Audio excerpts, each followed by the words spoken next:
Today I want to look at factoring these quadratics in the form of ax squared plus bx plus c when a is strictly greater than 1. I made another video where a was equal to 1, and I also looked at some other cases where a wasn't exactly 1 in the beginning, but then we were able to factor and create a equal to 1. So this video is going to be purely dedicated to the scenario of after all attempts, a is equal to a is greater than 1, so then we have to try out a new method rather than just looking at the end and multiplying to the end and adding up to the middle. So in this video, I'm going to take a look at those scenarios. So this is strictly for when a is greater than 1. So whenever you're looking at a quadratic, the first thing you always want to do is just make sure you're looking for a GCF or a leading negative. Like those are typically the go-to steps that when you're trying to factor that you want to make sure you're taking care of. So here, a GCF, I don't have any. I have 2, 3, 2. There's nothing that I could factor out to make things a little bit easier. So since that's the case, now I have to use this method of factoring when a is greater than 1. I like to look at it as the AC method. Some people call it a little bit different. Some people use what's called guess and check.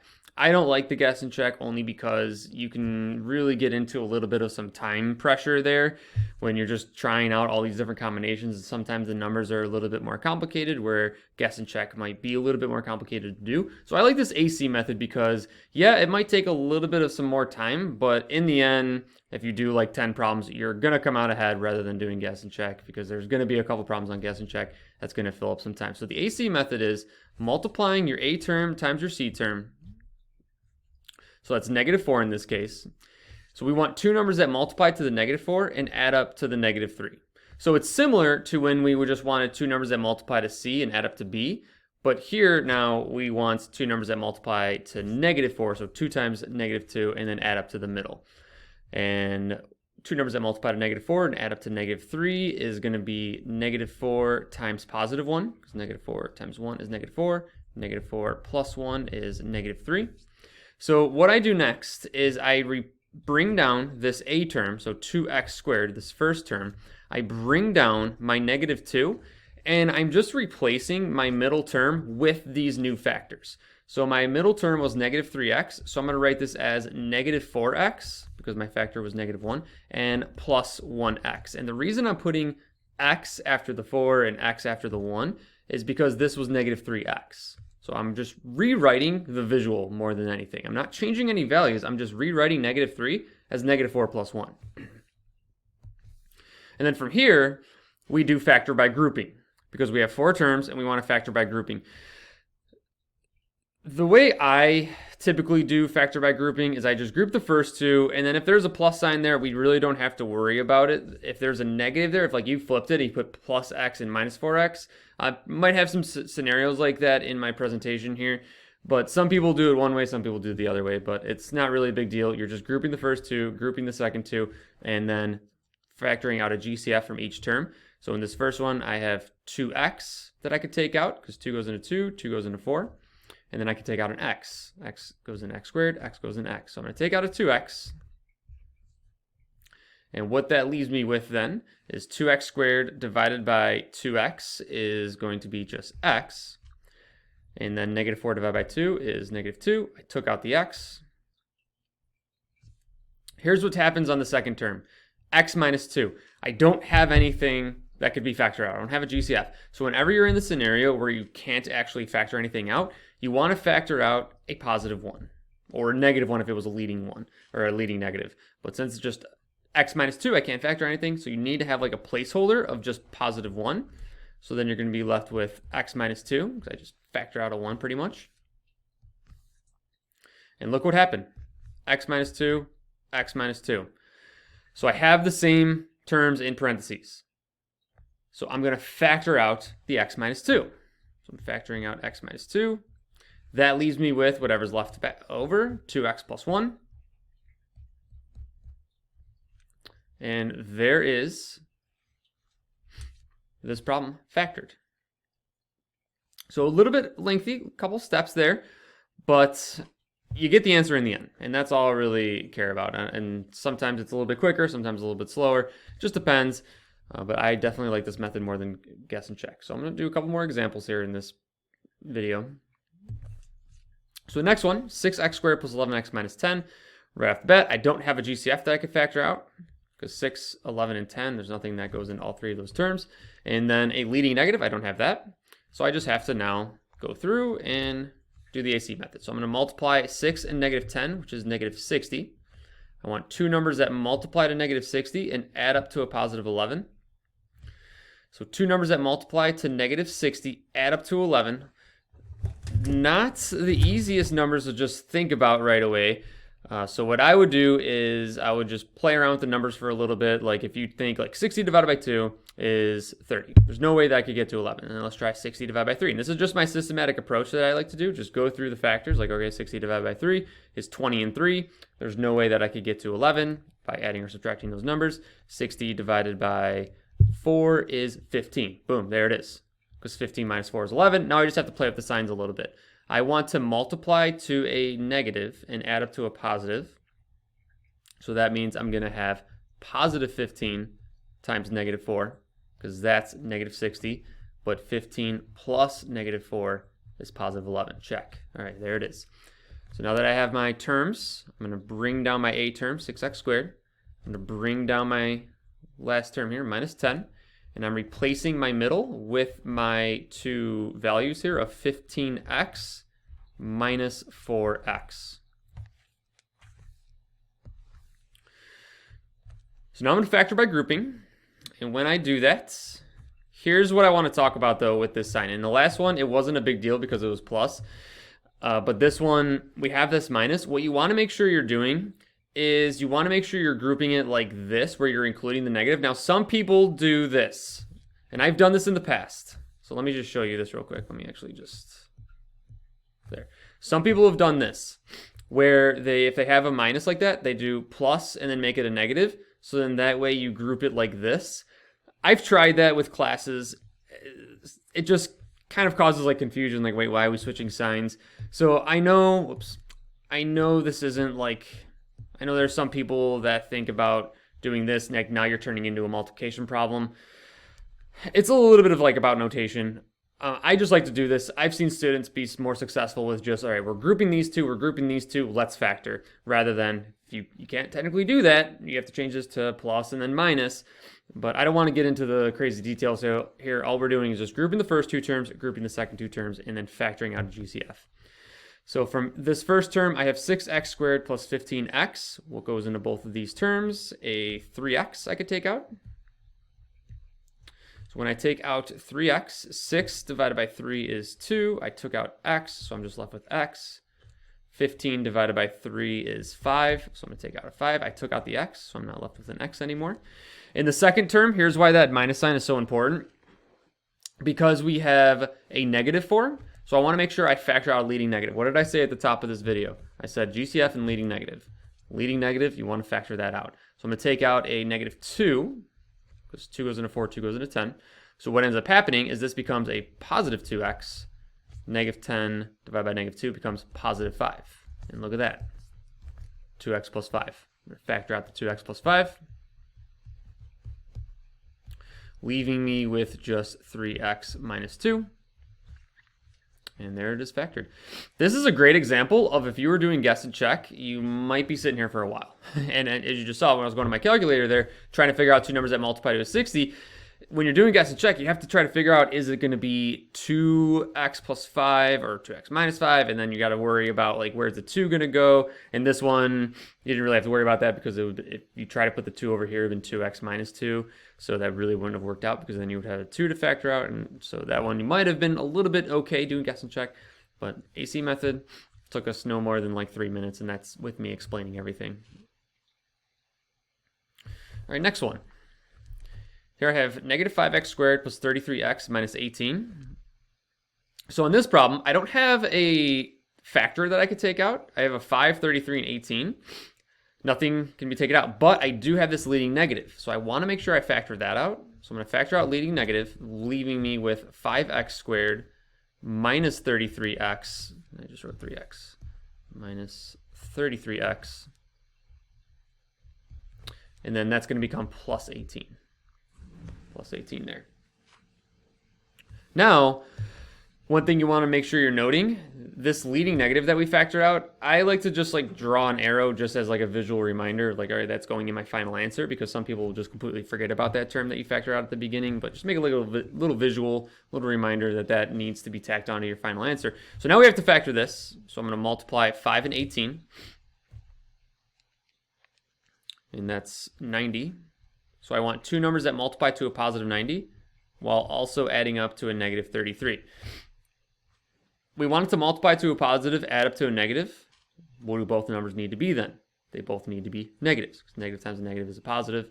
Negative plus a negative is a negative. So let's, if you're not good with your factors, like just go through, like, all right, so 90 divided by 2, 45. Nope. 90 divided by 3 is 30. There it is. Negative 3 divided by, or I'm not divided by, times negative 30 is positive 90. Negative 3 plus negative 30 is negative 33. Check. So then I'm going to rewrite, and if you want, you can just put this in like a big parentheses, but I'm going to rewrite the 5x squared. So 5x squared. I'm going to replace negative 33x with negative 3x minus 30x. Bring down that plus 18.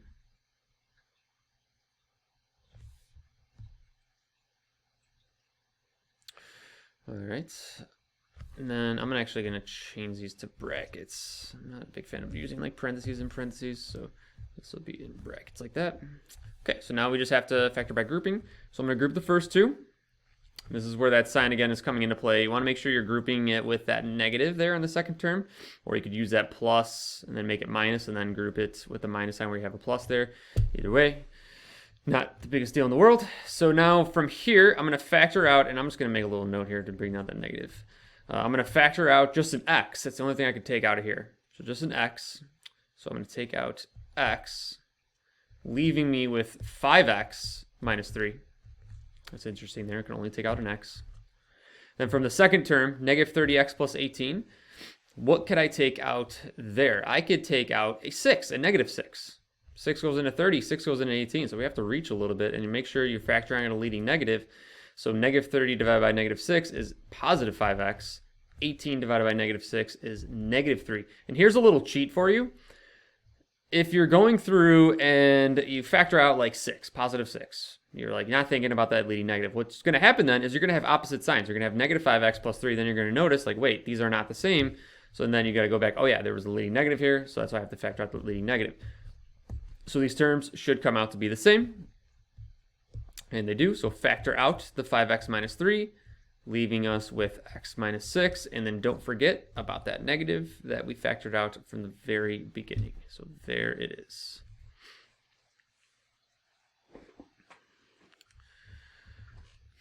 So not too complicated. Once you get rolling through this process and understand just the patterns and stuff and just understand the concepts here, it's really not too bad. And the more you practice, the quicker you're going to get. So I think I might have 2 more. Okay. And this next one, I have 16x squared minus 20x minus 6. I don't have a leading negative, but I do have a GCF that I could factor out. 16, 20, and 6 are all even numbers, so I know I could factor out at least a 2. Can I go bigger than a 2? No, I can't. 6 doesn't go into 16 or 20. 3 goes into 6, but not 16 or 20, so I can't get any bigger than 2. So I'm going to take out a 2 from everything. So the same discussion I was having about the negative. Make sure you don't forget about that 2 in the end. So this is going to change to 8x squared. 20 divided by 2 is 10x. Negative 6 divided by 2 is negative 3.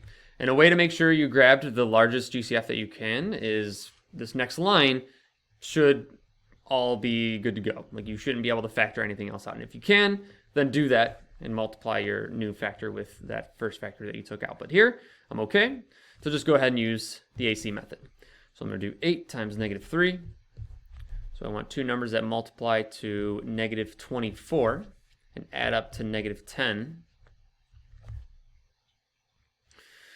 24 is always a fun combination. So 24 is 6 and 4. It's also 12 and 2. but which one works? So we want it to multiply to a negative and also add up to a negative. So if I did 6 and 4, hoping my result comes out to be negative, that's not going to work. So it has to be 12 and 2. Now we just have to think about, well, what combination of 12 and 2? We want it to add up to the negative. So it's going to be negative 12 times 2, and then just double check your work. Negative 12 times 2 is negative 24. Negative 12 plus 2 is negative 10. Check. And just kind of going into this a little bit more, 6 and 4, like I was saying, 6 and 4 does multiply to 24. So if they're both negative, that would make it positive. But if one's negative, that would make it negative, but then there's no way that I could add up to a negative 10, because negative 6 plus 4 is negative 2, or 6 plus a negative 4 is positive 2. So the signs really cause issues there, so that's why 6 and 4 do not work, so you have to focus in on 12 and 2. So a little side note there. All right, moving on. I'm going to rewrite 8x squared. I'm going to rewrite negative 3. I'm going to replace negative 10 with minus, what were my factors? Now I'm getting thrown off. Erase all this. Negative 12 and 2. So minus 12x plus 2x minus 3. Double check that. Negative 12 plus 2 is negative 10. So negative 12 and 2. Okay. Let's make sure I don't make any silly mistakes here as I go through this. Factor by grouping. So I'm going to factor by grouping here. Group these two, group these two. Don't have to really worry about the sign here because it's positive, and I probably should have just put this like that. From the first set of parentheses, I could take out, what can I take out? 4 goes in 8, 4 goes into 12. Don't think I could go bigger than that. So 4x, so I can take out an x from x squared and x. 8 divided by 4 is 2x, because I took out an x. 12 divided by 4 is 3, so it's going to be minus 3. From the second parentheses, I don't have anything that can be factored out, so I have to take out a 1. So it's going to be plus 1, 2x minus 3. Check that out, 2x minus 3, 2x minus 3. So I'm going to factor out the 2x minus 3, leaving us with 4x plus 1. Do not forget about that 2 that we factored out from the beginning. Boom. Done.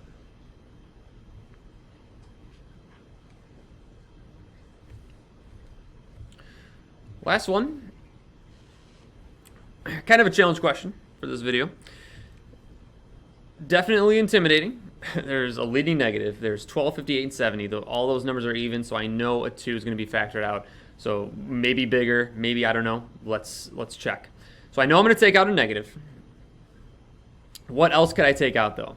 So 12, 58, and 70. 70 divided by 2 is 35. So just thinking, I don't think we can go any bigger than 2. And let's see. Let's see what happens. You know, sometimes it's just better to just, all right, I'm going to divide by 2. Let's see what happens. So I'm going to take out negative 2. What I end up with is negative 12 divided by negative 2 is going to be positive 6x squared.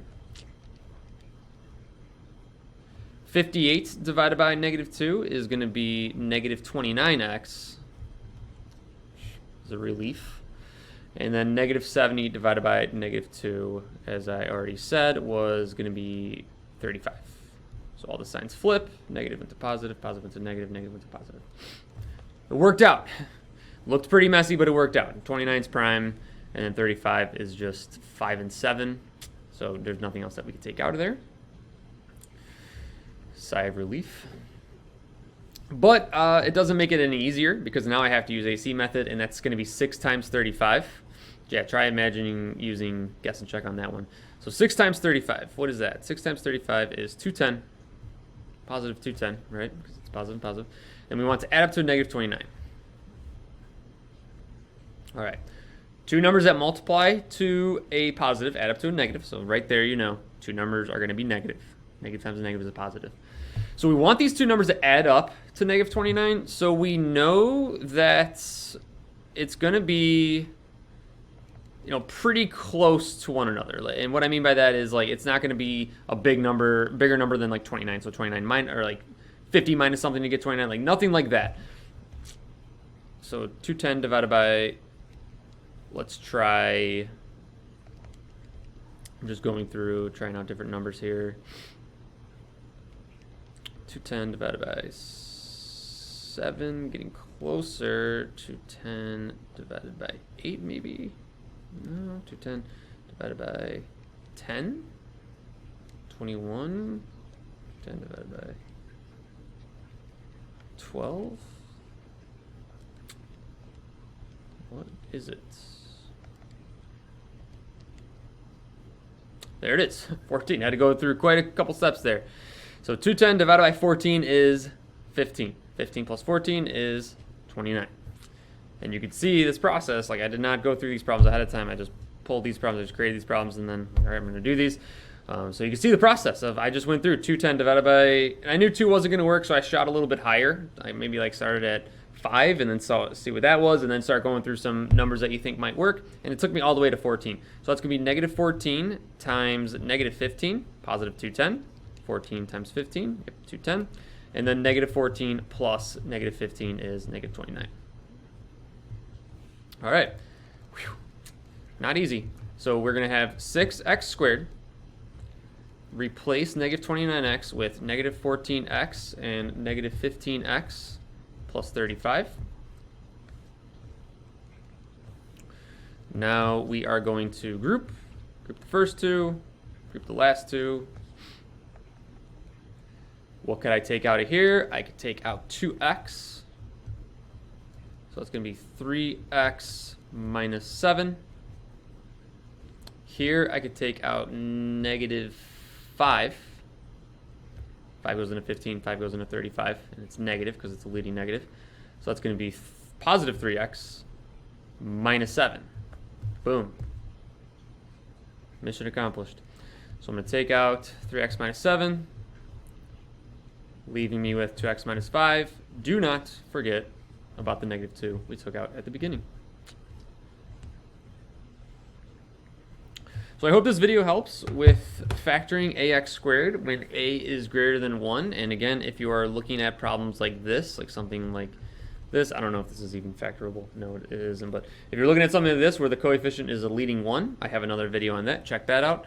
But thank you so much for watching.